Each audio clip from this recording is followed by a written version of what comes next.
Franchement, pose-toi la question, le Coran, est-ce que c'est juste un livre ancien parmi tant d'autres, ou est-ce qu'il y a vraiment quelque chose de différent? Pendant des siècles, on a entendu tout et son contraire. Mais aujourd'hui, on a un outil complètement nouveau pour y réfléchir, c'est l'intelligence artificielle. Et devine quoi? L'intelligence artificielle, elle lit, elle compte, elle compare. Mais surtout, elle n'a pas de parti pris.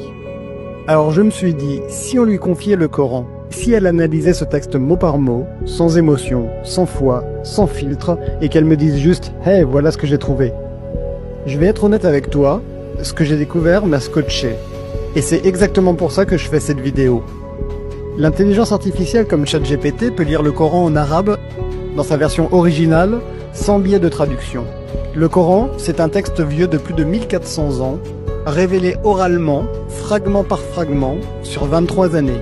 Pas de manuscrit structuré, pas de relecture finale, pas d'ordinateur ou de correcteur automatique. Et pourtant, il est resté intact, mot pour mot, récité par cœur, appris dans le monde entier, des générations durant. Mais ce qui m'a le plus surpris, c'est que certaines personnes affirment depuis des années que le Coran cacherait des structures internes, des schémas invisibles que seuls les chiffres peuvent révéler, des équilibres numériques impossibles à inventer sans technologie. Alors j'ai tenté moi-même l'expérience. J'ai demandé à plusieurs intelligences artificielles d'analyser le texte en arabe, à la source, sans passer par de la traduction, et de compter certains mots-clés.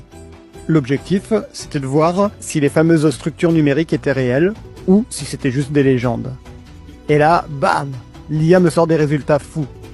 Des mots opposés qui apparaissent exactement le même nombre de fois. Des thèmes récurrents, parfaitement équilibrés.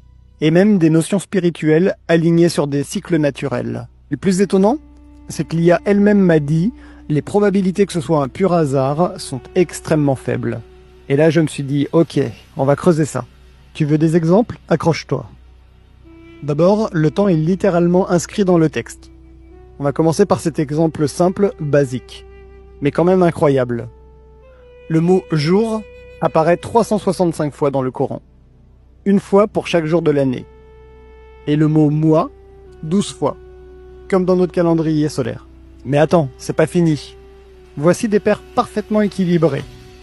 Le mot « vie » et le mot « mort » apparaissent 145 fois chacun. Ange et démon apparaissent 88 fois. Cette vie et l'au-delà apparaissent 115 fois chacun. Le mot paradis, lui, apparaît 77 fois, et le mot enfer, 77 fois aussi.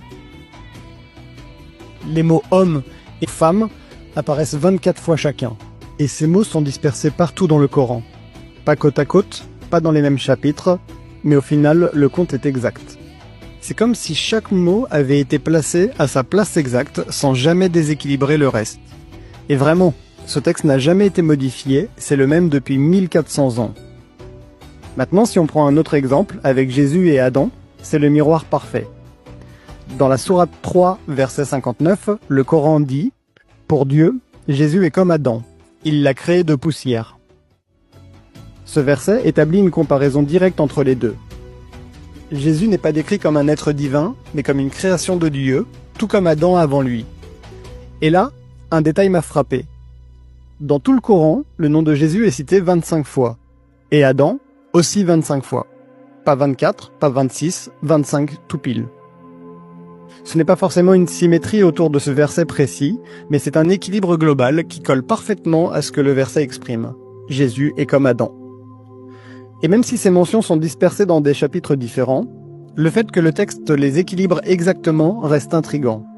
Surtout dans un texte aussi ancien. Est-ce que c'est voulu? Est-ce que c'est un hasard? Je ne sais pas.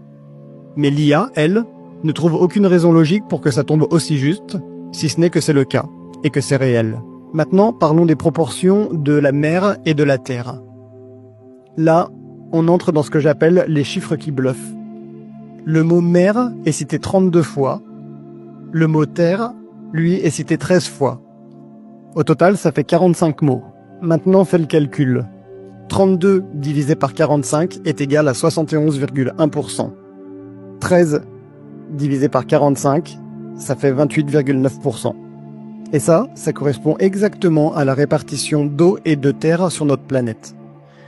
Et on parle d'un texte révélé au 7e siècle, bien avant la science moderne, les satellites, les mesures précises. L'IA a estimé que la probabilité d'un tel résultat par pur hasard est de 1 sur 100 000. Autrement dit, c'est comme lancer un dé à 100 000 faces et tomber directement sur le bon chiffre. Est-ce que c'est humainement possible? C'est la question que j'arrête pas de me poser. Est-ce qu'un homme, au 7e siècle, sans ordinateur, sans calculette, sans logiciel de traitement de texte, aurait pu composer un texte oral révélé sur 23 ans, avec des symétries précises, des équilibres logiques, des statistiques exactes?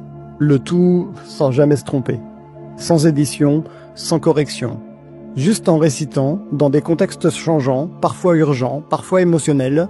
Et maintenant, même aujourd'hui, avec tous nos outils, personne n'a réussi à créer un texte comparable.